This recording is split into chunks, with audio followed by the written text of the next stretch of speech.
In the frozen heart of winter 1856, when snow draped the Ohio hills like a shroud and the rivers lay stiff beneath sheets of ice, 3 newborn boys came into the world under circumstances so strange that no medical explanation has ever settled what really happened that night. It was February, bitter, silent, and sharp enough to cut through bone, and in a secluded corner of southeastern Ohio, inside a Quaker meeting house built of plain red brick, something unfolded that would echo across generations.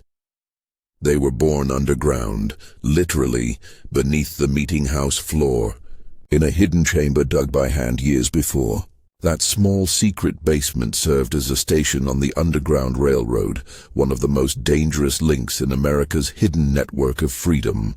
And on that night, while slave catchers roamed the woods above, while dogs barked through the dark and boots crunched on frozen dirt roads, 3 lives began. Lives that would blur the line between faith and science, between miracle and mutation. Those children would grow into men who seemed to know what others could only guess.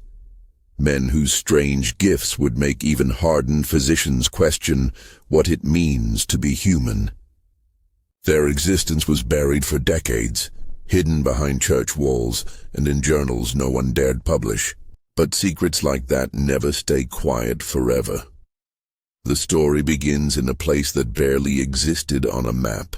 Cedar Mills, Ohio, was little more than a breath of smoke rising from a handful of chimneys. A small general store stood near the crossroads. A blacksmith's forge hissed and glowed even on the coldest nights. And at the center of town stood the Quaker meeting house, a square, modest building with plain windows and a wooden floor that creaked when the wind pressed against it. The people who gathered there each Sunday were quiet folk, honest, humble, wrapped in dark wool coats and conviction. They believed in equality, in stillness, and in the truth that all souls were seen alike by God. That belief had turned their meeting house into something dangerous. Beneath the floorboards lay a secret chamber carefully disguised, where the desperate came to rest for a night before traveling north to freedom. The man responsible for that hidden place was Elder Samuel Whitmore, a farmer in his late 50s, with hands roughened by soil and eyes that seemed to hold entire storms behind their calm. For nearly a decade, Samuel had run this underground station with quiet devotion. He never took credit, never spoke of it outside the circle. He simply did what conscience demanded. The basement was his greatest act of courage. To the untrained eye, it looked like nothing more than the earth beneath the building. But under the preacher's platform, a trapdoor lay concealed beneath a rug. Below that, a space wide enough for 15 people, braced with timber beams and fed by fresh air through hollow fence posts that poked above ground like harmless decorations. On any given week, runaway slaves, men, women, even children, might sleep there for a night, breathing in the scent of soil and candle wax, praying the dogs wouldn't find their trail. That February was unlike any other. The Fugitive Slave Act had turned even free soil into hunting ground.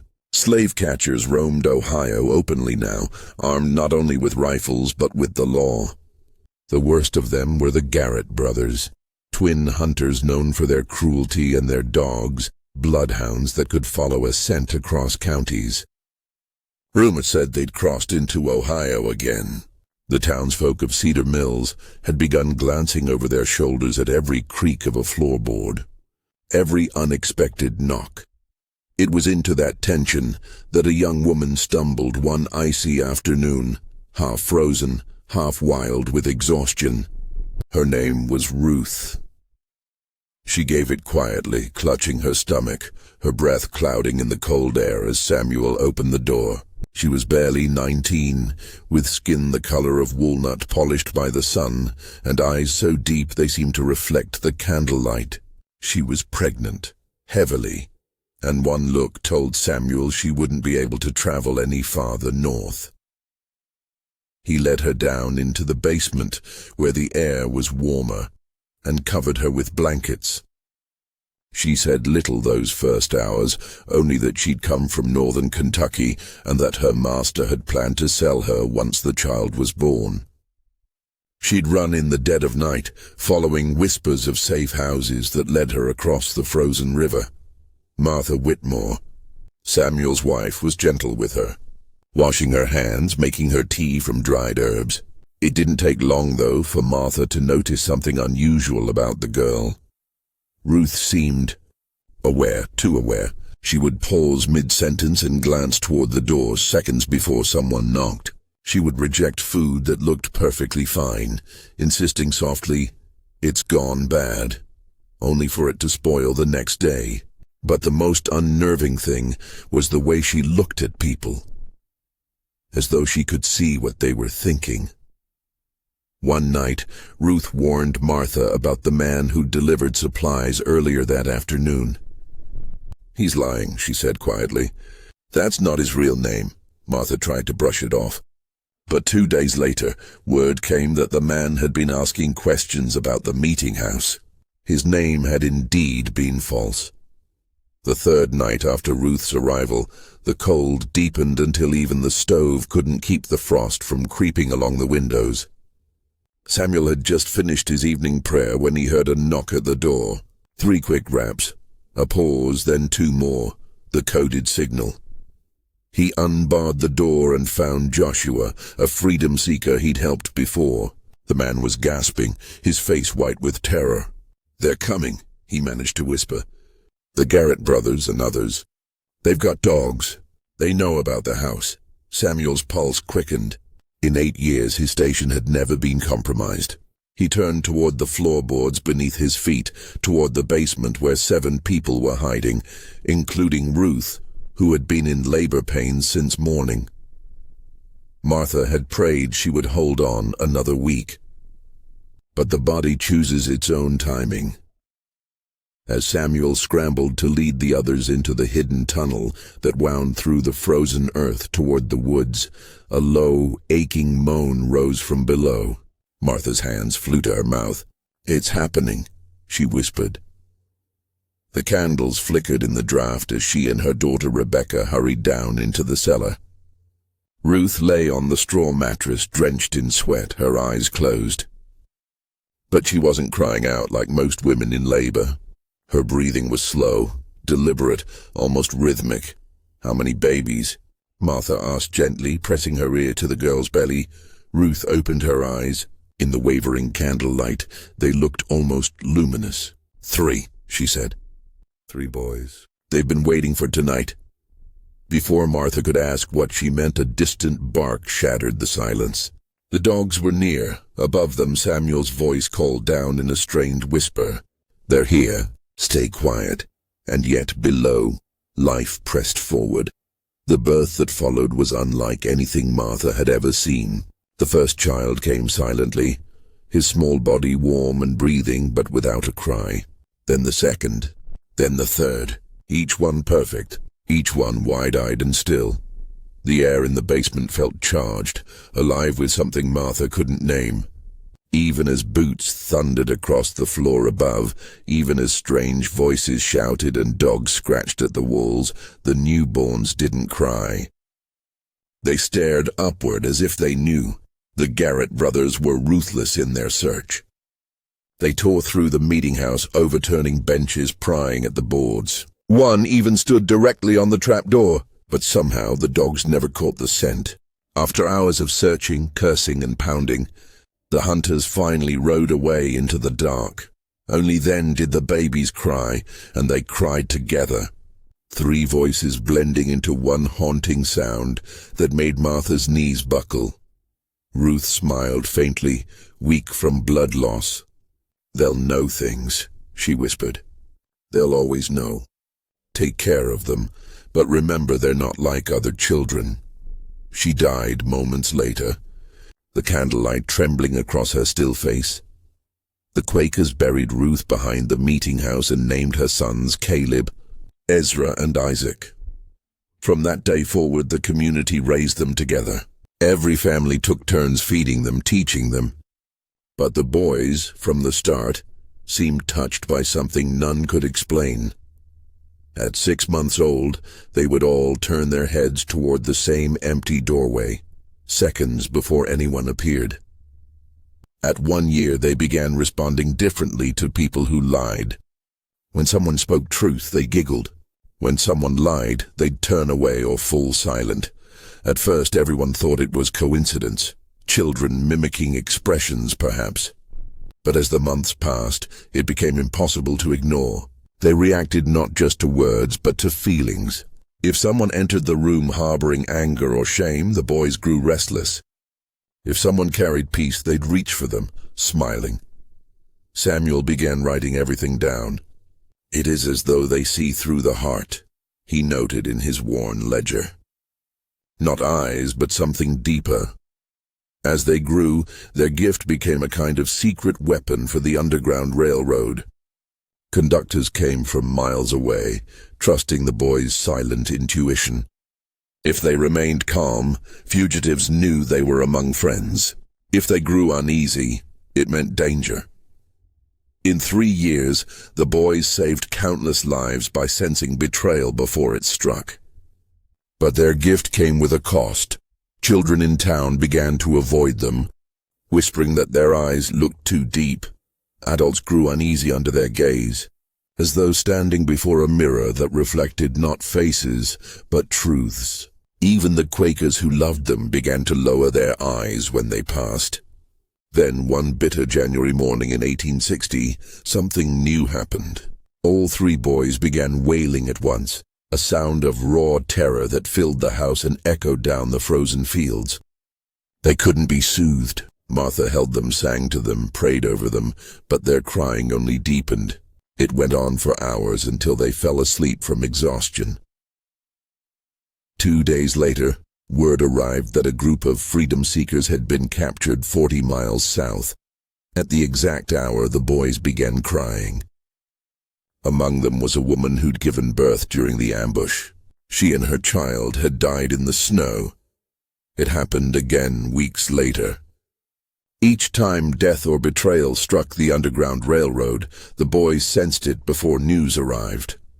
Dr. William Harrison, the town's aging physician, examined them carefully.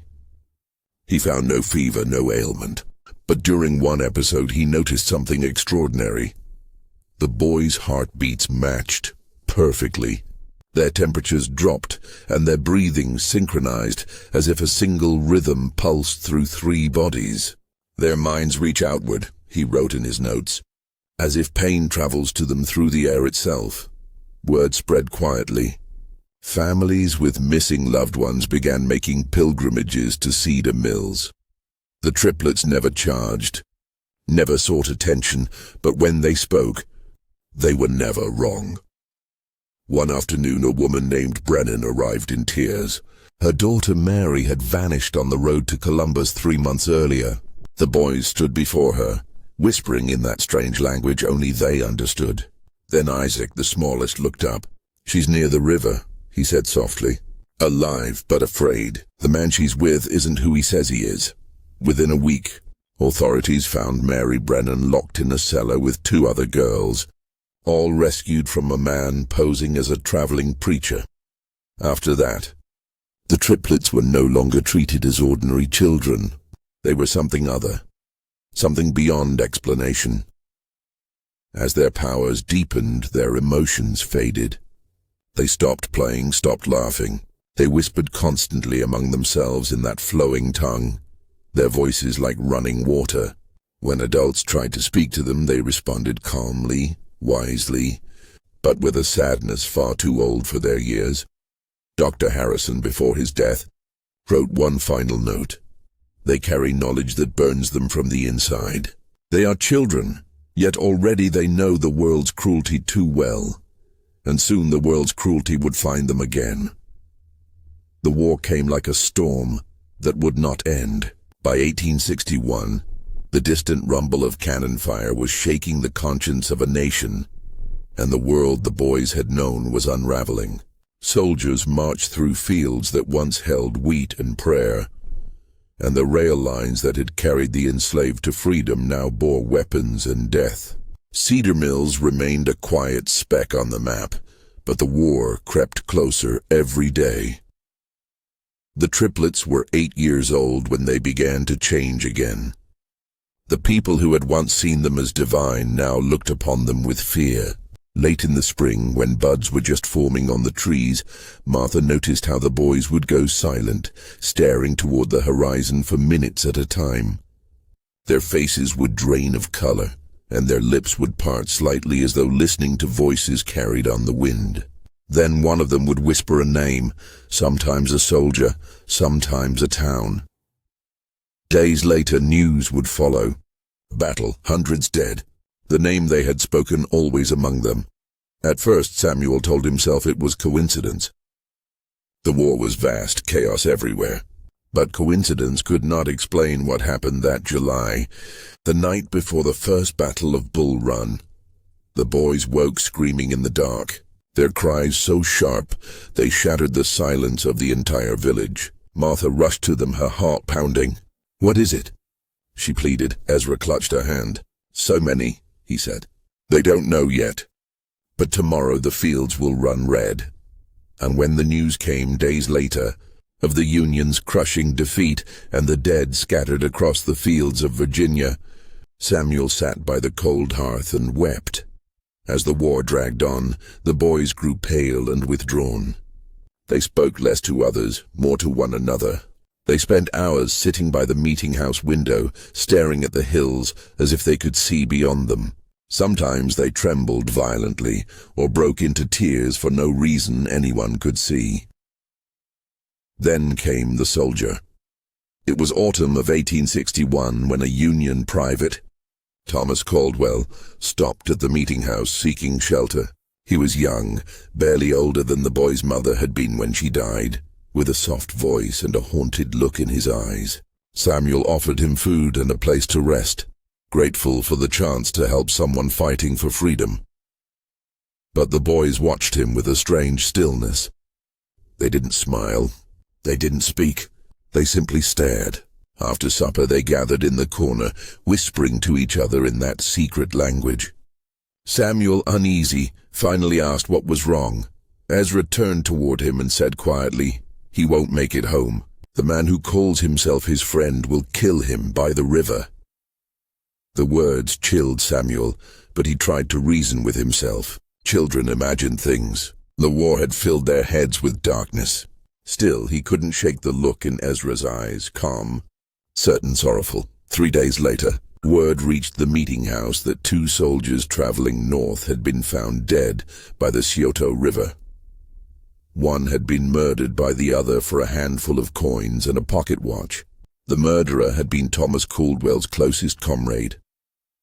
After that, no one in Cedar Mills doubted the triplets again, but fear replaced faith.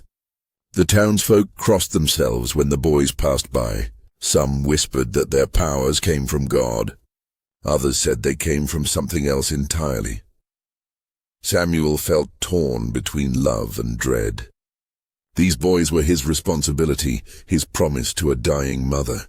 But every year they grew less like children, and more like mirrors reflecting the world's sins. The worst came in the spring of 1862. A trusted conductor, named James Morrison, arrived at the meeting house, leading 12 freedom seekers. He was a familiar face, a man Samuel had worked with for years. When the boys saw him step through the door, their calm shattered.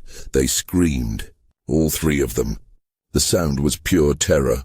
"No," Isaac cried, shaking his head. "He brings death." Samuel stared at Morrison, bewildered. The man's face was kind, his hands steady. "You're mistaken," Samuel said. "James has saved hundreds." But the boys clung to each other, sobbing, repeating the same words. "He brings death. Don't let him go north." For the first time in years, Samuel ignored their warning.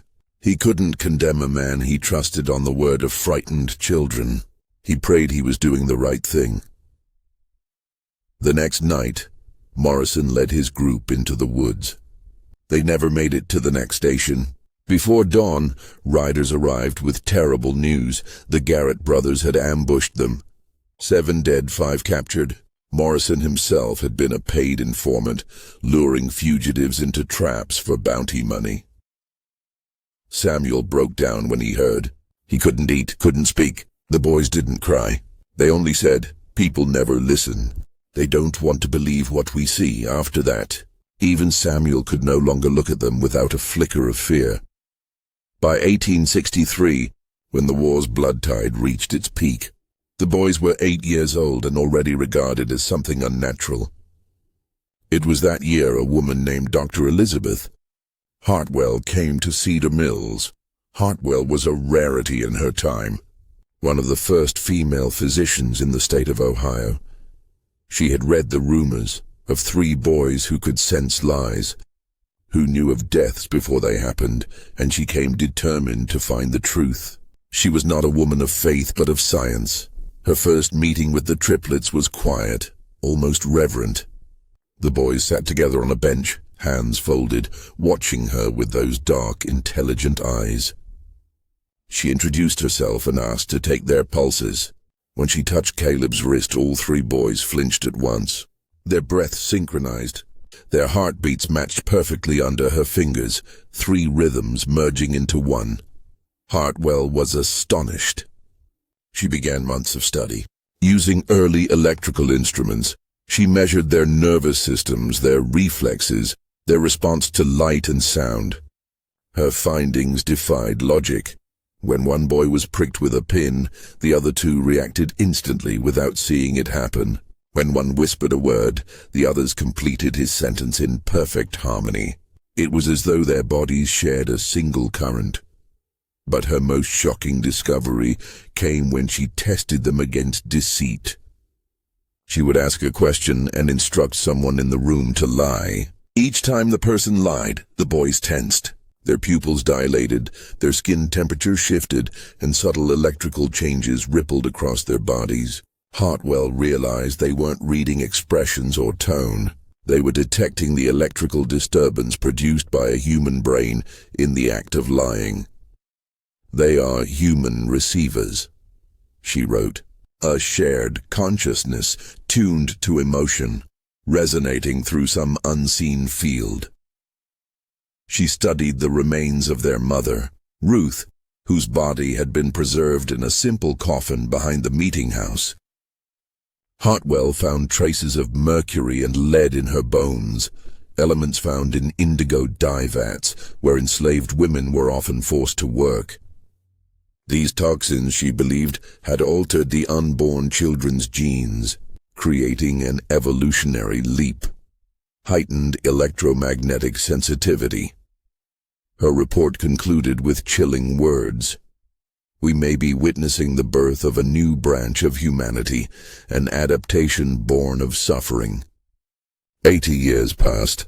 The story was dismissed as myth. The farmhouse letter sat forgotten in an archive, until 2003, when new owners unearthed the papers again during another renovation. This time, scientists took notice. Among them was Dr. Sarah Chen of Johns Hopkins, a neurologist studying the phenomenon of human electromagnetic perception. Chen's research revealed something extraordinary. About 1 in 1,000 people carried genetic markers that matched those described in Dr. Hartwell's notes. Their brains emitted faint electromagnetic fields stronger than average, and they could detect changes in others, sometimes registering deceit, fear, or danger before any visible cues. They mistake it for intuition, Chen said in an interview years later, but it's more. It's evolution whispering through our bloodline. Then, in February of 2024, the 168th anniversary of that cold night beneath the meeting house, a group of 50 people gathered at a quiet rural address outside what was once Cedar Mills. Among them were scientists, descendants traced through Hartwell's recovered genealogies, and others who claimed to share the same heightened perception. No one outside that circle knows exactly what happened there, but witnesses from nearby farms reported strange lights that flickered in the woods that night, like silent lightning trapped beneath the trees. The next morning the group was gone. Weeks later, Several attendees resurfaced working on international humanitarian projects, searching for missing persons, predicting disaster zones, decoding neurological data. When asked if the gathering had been connected to the legend, Dr. Chen only smiled and said, "The legacy of Cedar Mills isn't over. It's only beginning." And so, more than a century and a half after that night, the story continues to linger, a whisper passed down through families, a warning to those who think humanity has reached its limit. Somewhere out there, the descendants of 3 boys born in the dark still walk among us, watching quietly, listening to what the rest of us cannot hear. Centuries have a way of swallowing stories whole. Time smooths the edges and truth becomes rumor, rumor becomes myth. Yet some stories refuse to vanish. They linger like fingerprints on glass, faint but never gone. The story of the Cedar Mills Triplets was one of those. Though the meeting house had long since crumbled into moss and memory, the echoes of that February night in 1856 carried onward, woven into the pulse of the world itself. For years after the gathering of 2024, silence returned. No public statements, no press coverage, no witnesses willing to speak. Yet across the world, something began to shift. Quietly, invisibly, like roots growing beneath snow. People started reporting dreams they could not explain. A woman in Iceland awoke weeping from visions of 3 boys standing in candlelight. A child in Mumbai began speaking fluent Quaker English despite never learning it. In the deserts of Arizona, a monk meditating alone claimed to feel 3 voices humming in the light. Scientists dismissed these accounts, but the pattern was undeniable. 3 signatures, always 3, pulsing through human consciousness like a hidden rhythm. Dr. Sarah Chen had spent her life studying the brain's electrical whispers. But after that night in Ohio, she began to dream of Ruth Whitmore, not as a ghost, but as a memory that didn't belong to her. In those dreams, she was kneeling on dirt floors, hearing dogs outside, holding 3 silent infants beneath the creak of wood. The dreams were too vivid to ignore, too emotional to dismiss. She began writing again, not as a scientist, but as a witness. "If consciousness is energy," she wrote, "and energy cannot be destroyed, then where does it go when the body dies? Perhaps it returns, not as an individual spark, but as part of a greater field. Perhaps the triplets never disappeared. Perhaps they dissolved into the current that connects us all." The idea spread like an ember catching wind. Philosophers began calling it the Cedar Current, a resonance that links emotion, empathy, and truth across generations. But the turning point came one night in late 2027. When a power outage swept through the northeastern United States. In those few dark hours, something extraordinary happened. Emergency call centers were flooded with reports of simultaneous visions. People across cities describing flashes of the same image. 3 children, standing in a circle of light, reaching out their hands. None of them had heard the legend. None had ever been to Ohio. When the power returned, the air was heavy with questions. Dr. Chen gathered a team of neuroscientists, theologians, and linguists. They found that during the blackout, a measurable electromagnetic fluctuation had rippled across the continent, faint but synchronous, with a pulse that matched human brainwave frequencies. The pattern contained 3 repeating intervals, the same sequence found in Dr. Hartwell's 19th century data on the triplets' synchronized heartbeats. Coincidence or a signal? Chen was no longer sure. Months later, she traveled back to the ruins of Cedar Mills, now little more than a forgotten field dotted with stones and the ghosts of fence posts. She brought with her a small group, descendants, scholars, and a few believers. They camped there for 3 nights beneath a cold moon. On the final night, the air turned still. Even the crickets stopped. And then, faintly, The earth began to hum. It wasn't sound exactly, but more like vibration beneath the skin, a low resonance that made every breath feel shared. Those present described feeling memories that weren't their own. Flashes of hands digging soil, of lantern light, of snow falling through cracks in a roof. For one long, endless minute, they felt connected, each heartbeat aligning with the next until there was no separation between self and other. When it ended, no one spoke. Some wept quietly. Others stood in awe. It was as if the past had opened its eyes for a moment and looked back. From that night on, the legend of Cedar Mills was no longer just a story. It became a philosophy. People began forming small communities, groups that practiced what they called resonant meditation. They believed that truth vibrated at a distinct frequency, and that by aligning their emotions toward empathy and honesty, they could tune themselves to the same frequency that once bound the triplets. They weren't cults, though some tried to paint them that way. They didn't worship the triplets. They honored the connection. Their gatherings spread quietly, in abandoned churches, in old barns, in online forums beneath obscure names. Their motto was simple: feel what is real. Within a few years, universities began studying the phenomenon. Controlled experiments revealed something remarkable. When groups meditated together, focusing on compassion, their heartbeats and brain waves began to synchronize, just as the triplets once had. The effect was stronger in those carrying the Cedar genetic marker, but faint traces appeared even among those without it. The conclusion was staggering. Empathy itself could create a measurable physical resonance, linking separate minds into temporary coherence. Dr. Chen called it the collective field. Others called it the soul web. But to the descendants, it was simply home.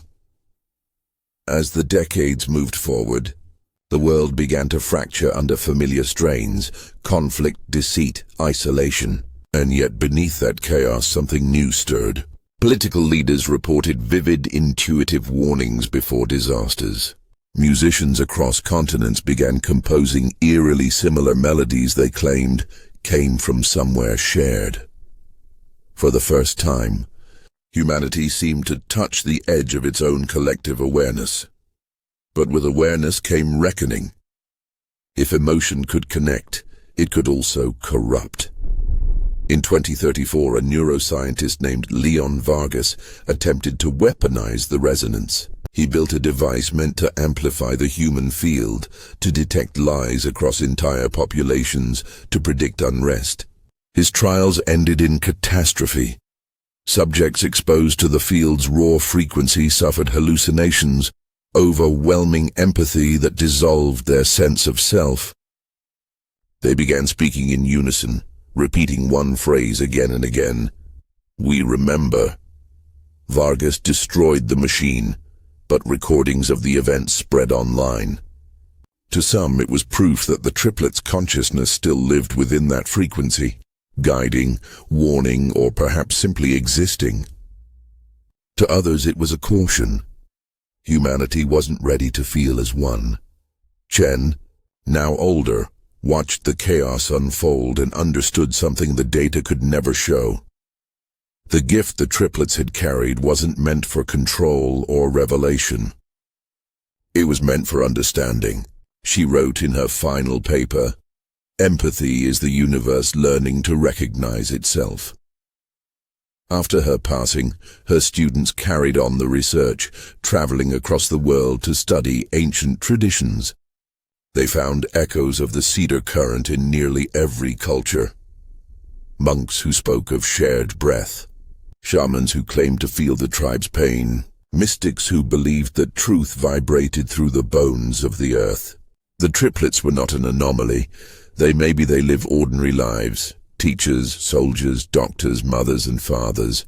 Maybe they use their gift to guide, to protect, to mend.